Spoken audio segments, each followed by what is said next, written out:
What's up, everybody? Welcome into another episode of Profit Picks. If you are new, we always start this show by being transparent. And yesterday, it's fortunate for me. I my fingers when I got off the show, they would not let me. They were shaking. My hand was.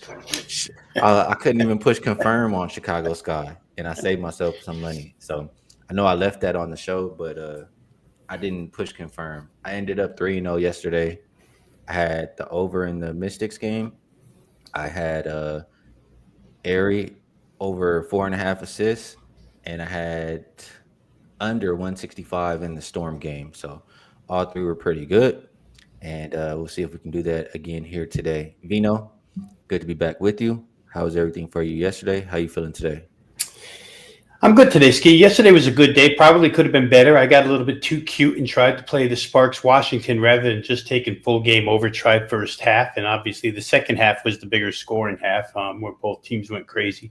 9 point second quarter out of the Mystics in that particular game, but the rest were winners. The Liberty Fever once again, third game played, third easy over between those two teams. Really doesn't matter who's on the floor, but I think it's important to note that Jonquel Jones, 22 and a half minutes, 18 and 9. She almost had a double-double first game back. So look out for New York. Hit 14 threes yesterday. They can all shoot. And when you have them all out there, they're a tough team. And then, funny you talked about the Chicago Sky the way you did, because mine wouldn't let me press Dallas team total under, and it went the full game under. And thank goodness, because a little while later, Skylar Diggins got ruled out. Yeah. And Dallas took off in the second half, stayed way under, only a 150 game. But Dallas's team total did get over. So I got a winner there. And, of course, the best bet for the show yesterday was Mystics' first quarter. And they did get their first quarter. It was the second quarter that turned out bad. So good day overall, Skee. We'll take it. Yeah, you did right to get in and get out on that game. So good stuff there. Today, we only have one game to talk about here, and it's my bad because I didn't even make a banner for it. But yeah, we'll just get into it. First off, I'll fix it as we go.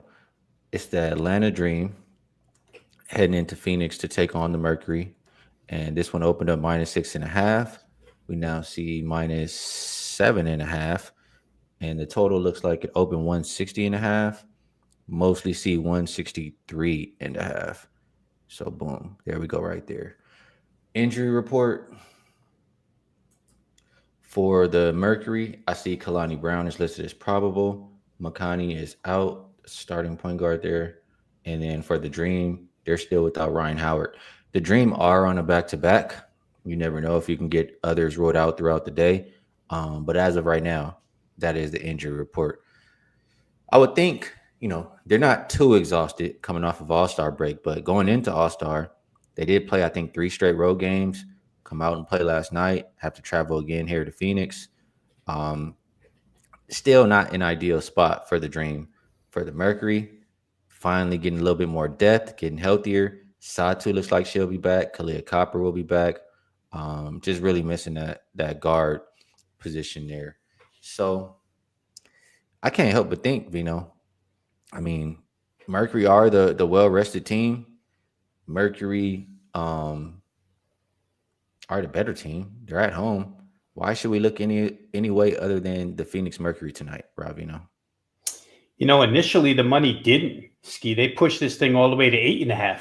And steadily it's come back down to 7.5. Some Atlanta Dream money showing up within the last, 60 minutes or so. Potentially just some take back from guys who are trying to middle this thing. You get in at -6.5 and then come back and take +8.5 and look for a middle that goes on every single day. I can't, here's the reasons. If you want to try and make a case for Atlanta, you simply say they're back from All-Star break. Now they got one under their belt.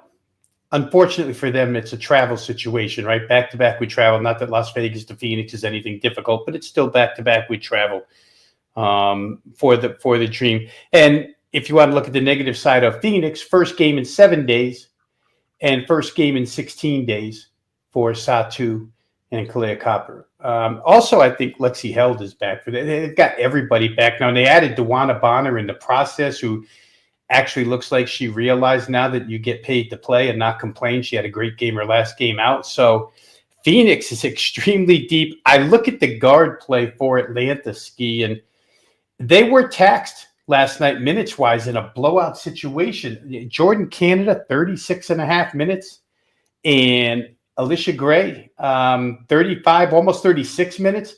That's a lot of minutes for the backcourt who's going to have to chase a very fast Phoenix team, number 2 in pace in the league, right? And it's good to have a home team with pace catching a team back-to-back with travel. You want to just run and hopefully gas them in the second half. I don't see any real reason to play against Phoenix in this particular game. Atlanta's defensive numbers are questionable. I mean, if you look at overall numbers in this league, you'll find that the Dream are number 6 in defensive rating, pretty good. Number 4 in points allowed, pretty good. But when you dig through the 23 games that they played, you'll find that 4 times they held teams to 55, 58, 56, and 49. So their numbers are kind of skewed by 4, abnormal defensive efforts. The other 19 games, 15 times they've allowed 80 plus, including last night. They gave up 87. We know Phoenix, when healthy, can score. I mean, before Satu and Copper went out of the lineup, they had a 10-game stretch where they were averaging almost 89 per, and they looked like the best offensive team in the league at some point. So I don't know. Matchup-wise on the floor, fundamentally looks like Phoenix. Situationally, it looks like Phoenix. And I'll just say one more thing in Phoenix's favor. They sit 1 game in the standings. They're the 3 seed right now. New York is 2. 1 game behind New York, and they play New York in 2 days. A win here and a win against New York, even though it's a travel situation, they would be alone in second place. This is the time, second half, where everybody's going to push for a playoff spot. And even if they don't get the second, it creates some separation between Seattle and Atlanta, the 2 teams chasing them with a win here. So I have to play Phoenix.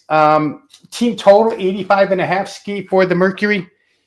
Probably doable in this situation, considering pace and lack of rest for the Dream. So it may be a look that way too for Phoenix to get to 86. So 85.5, you said that's the number? Yeah. I mean, I do think Phoenix should be able to score here tonight. I do think they'll play up-tempo as well. I'm not mad at that team total. I mean, I'm kind of in agreement with the total going up in this game. Only thing for me is, do we have to worry about the Dream maybe dying in the second half?